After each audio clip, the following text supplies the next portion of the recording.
அண்ணாமலைக்கு போட்ட ஸ்கெட்ச். எடப்பாடி போட்டு வைத்த கூட்டணி கணக்கு. குழப்பத்தில் இருக்கும் பாஜக. தமிழக சட்டப்பேரவை தேர்தலை முன்னிட்டு கூட்டணி பேச்சுவார்த்தைகள் சூடுபிடித்து வருது.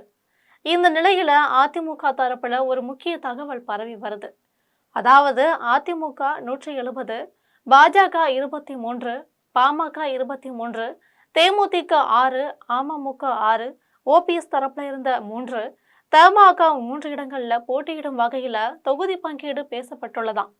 அதே நேரத்துல அமமுகவும் ஓபிஎஸ் தரப்பும் எடப்பாடி பழனிசாமியோட கூட்டணி சேர வாய்ப்பு இல்லைன்னு வெளிப்படையா சொல்லி வருவது கவனிக்கத்தக்கதா இருக்கு. பாஜக ஆரம்பத்தில் இருந்தே தங்களுக்கு குறைந்தது 40 இடங்கள் கிடைக்க வேண்டும்னு விருப்பம் தெரிவிச்சாங்க. ஆனா அதிமுக 20 முதல் 25 இடங்கள் மட்டும்தான் தர முடியும் நிலையில பேச்சுவார்த்தை நடந்துச்சு.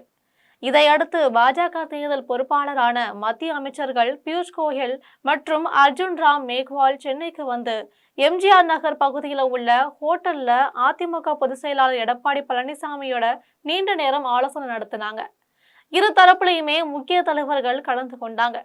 இந்த சந்திப்புல தமிழக அரசியல் நிலை, கூட்டணி கட்சிகள் ஒருங்கிணைப்பு, ஓபிஎஸ் மற்றும் டிடிவி தினகரன் விவகாரம், தொகுதி பங்கீடு போன்ற பல விஷயங்கள் குறித்து பேசப்பட்டதா தகவல்கள் வெளியாகி இருக்கு.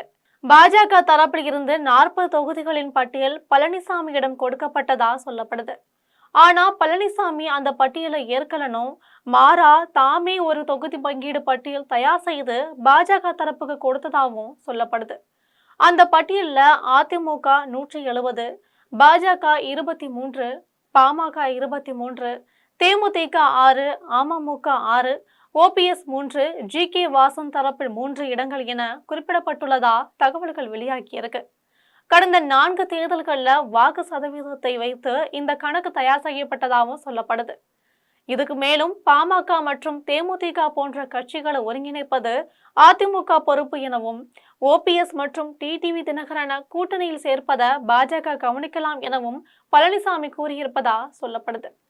அதே நேரத்துல அவர்கள் முதல்வர் வேட்பாளர் குறித்து கருத்து சொல்லக்கூடாதுன்னு நிபந்தனை வைக்கப்பட்டதாகவும் சொல்லப்படுது. இந்த தகவல்கள் வெளியான நிலையில ஓபிஎஸ் மற்றும் டிடிவி தினகரன் தரப்புகள் அதிமுக தலைமையுடன் கூட்டணி வாய்ப்பே இல்லைன்னு மறுபடியும் தெளிவுபடுத்தி வருவது கூட்டணி அரசியலை மேலுமே சிக்கலாக்கி இருக்கு. இருந்தாலும் இந்த ஆலோசனைகள் குறித்து பியூஷ் கோயல், பழனிசாமி உள்ளிட்ட யாருமே அதிகாரப்பூர்வமா எந்த தகவலுமே வெளிப்படல. எனவே இந்த தகவல்கள் எவ்வளவு உண்மை என்ற கேள்வியுமே எழுது. அடுத்த கட்ட பேச்சுவார்த்தை நடந்த பிறகே கூட்டணி அமைப்பு மற்றும் தொகுதி பங்கீடு குறித்து தெளிவான முடிவு வெளியாகும் என அரசியல் வட்டாரங்கள் மதிப்பிடுறாங்க. அதே நேரத்துல இன்னொரு தகவலும் அதிமுக வட்டாரத்துல உலாவிட்டு இருக்கு. அதாவது அண்ணாமலை எக்காரணம் கொண்டும் பேச்சுவார்த்தை குழுவுல இடம்பெறக்கூடாதுன்னு சொல்றாங்க.